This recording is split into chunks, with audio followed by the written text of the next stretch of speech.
What do you think about people across the Muslim world reacting to this, what has been described as an obscure film? If you look at it, it is very amateur. There's no credibility behind it. Yet there are those people who are wondering, why is it causing so much anger across the Muslim world? Well, I think today we are stuck and caught between two violences. Symbolic violence, represented by that some people were touched in Islam, and the physical violence that we condemn. We condemn the attack against the American Consul General in Libya. It is unjustifiable. And today, I think what we need in the Arab world is more democracy, more space, or more space of freedom, more democracy in order to build up coherent societies. In Morocco, for example, under the leadership of His Majesty King Mohammed VI, we have been consolidating the democratic process since a long time. So today we have a culture of respect. We listen to each other. We have a democratic mechanism working together, so we can really face all kinds of problematics in a very respectable way. And today, but that's all well and good, sir. Minister, I'm sorry to interrupt you. That's all well and good. But when you look at countries like Libya and in Egypt, let's look at Libya specifically, where there has been call for democracy. What we're seeing right now is a result of the abolishment of a dictatorship, and there's democracy right now. There are parts of the country that are operating freely under tribal leadership. Radical militant groups are operating freely. That's what some people are saying. This is a result of a fight for democracy. How do you fight that? We need to support Libya, because when Gaddafi left, he left the country with no institution, no civil society, no political parties. And this is, I think, what we should avoid chaos in the kind of region. And we, Morocco and the US, within this strategic dialogue, would like to work together in the region, because we share the same values. We are committed to work in the region, and we want to build up a region of peace and stability in the region. And that's why yesterday in Washington, between Morocco and the US, we have decided to put in our agenda the interfaith dialogue, the dialogue between cultures and civilization, to fight against all kinds of extremism and fanaticism. And the way forward is through democracy, is through openness, and that's why Morocco and the US are doing today to face these challenges.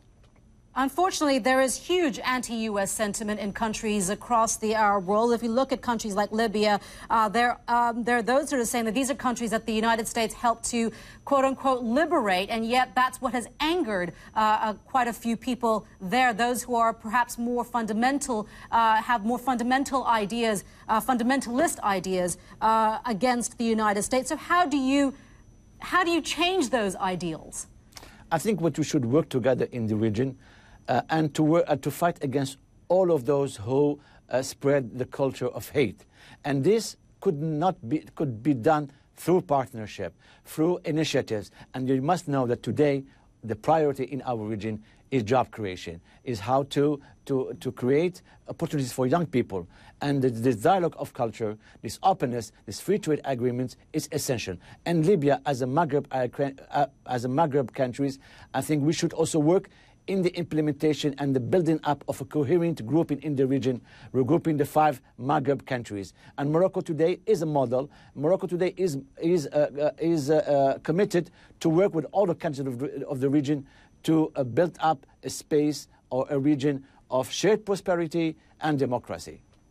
If there are more protests in Morocco, and if they do become quite large, how does your country intend to deal with that? Well, Morocco is a democratic country. People can demonstrate. They can demonstrate peacefully, and we have a culture of listening to each other.